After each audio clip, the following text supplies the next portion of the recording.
ঘোষণা করে দেবো যে বাংলাদেশি মুসলমান অনুপ্রবেশকারী ধরে দিতে পারলেই 500 টাকা পুরস্কার। আমাদের করতে হবে না, তৃণমূল সবকে ধরে নিয়ে আসবে, 10টা ধরলে 5000 টাকা। অভিষেক বন্দ্যোপাধ্যায় আবারও বলছেন তারা দিল্লিতে গিয়ে আন্দোলন করবে। দিল্লিতে গিয়ে আরে ওদের আইপ্যাক বলে একটা যন্ত্র আছে, এই দুদিন ধরে মাথা ভাঙা অশোকনগর করছিল।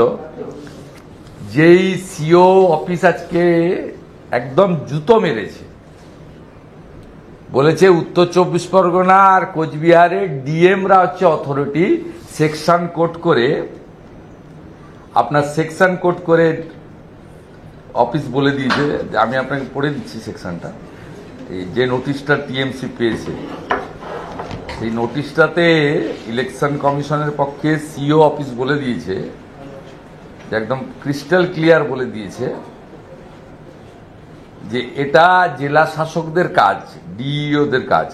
এবং ওই যে পিসির দুটো ডিএম এখানে কি ছিল, শরৎ দ্বিবেদী, আর ওখানে ছিল মনে হয় একটা ডাকাত, তাকে সাউথ 24 পরগনায় এনেছে, অরবিন্দ মিনা।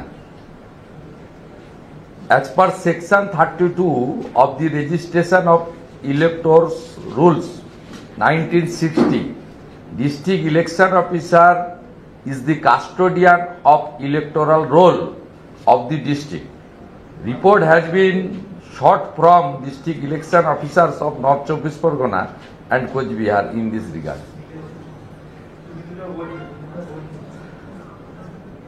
তৃণমূল কোথায় যাবে এবারে? এই যে সিইসি জ্ঞানেশ কুমারের বাপ্পাপন্ত করা, মুখ্যমন্ত্রী মনোজ আগরওয়ালকে ধমকালেন, আপনার সব জানি বের করে দেবো, আপনি দুর্নীতিগ্রস্ত, তো ধমক। আমি তো চ্যালেঞ্জ করেছিলাম 3 দিনের মধ্যে দুর্নীতি থাকলে প্রকাশ করুন। দুর্নীতি হরিকৃষ্ণ দ্বিবেদীর আছে, গৌতম সান্যালের আছে, অন্য কারো দুর্নীতি নেই। ওনার পাশাপাশি যে আইএস গুলো আছে ওদের প্রত্যেকের দুর্নীতি আছে। অতএব ইলেকশন কমিশনের অফিস সিও বলে দিয়েছে আজকে, এবারে ধর অরবিন্দ মিনাকে ওই কোচবিহার থেকে তুলে এনে ভাইপোর জেলাতে বসিয়েছে সাউথ 24 পরগনাতে, শরৎ দ্বিবেদীকে বসিয়েছে নর্থ 24 পরগনা। এদেরকে গিয়ে ধরুক, এ তো পেয়ারের লোক, সাসপেন্ড হলে অ্যাকশন হলে এদের এগেনস্টে হবে। অতএব তৃণমূল প্রত্যেকটা পদে পদে হোঁচট খাচ্ছে এবং কার্যত আতঙ্কিত, দিশেহারা, তাই ঘেউ ঘেউ করছে, চিৎকার করছে।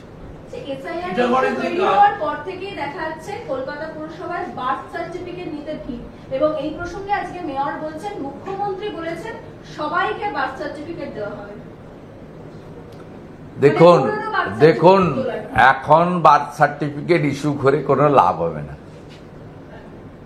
ইলেকশন কমিশনের যে 12 দফা ডকুমেন্টস আছে, সেই ডকুমেন্টে খুব ক্রিস্টাল ক্লিয়ার আছে, এবং এই এসআইআরটা ডিক্লারেশন বিহারে হয়েছিল, সেদিন ভারতবর্ষে এসআইআর হয়েছে 27 সেপ্টেম্বর। অতএব এসব করে কোনো লাভ হবে না। আগামী সপ্তাহে সিও অফিসে বার্থ সার্টিফিকেট নিয়ে আমি যাব, আমার তথ্য কাগজপত্র রেডি আছে। এটাতেও ওদের কোনো চালাকি চলবে না।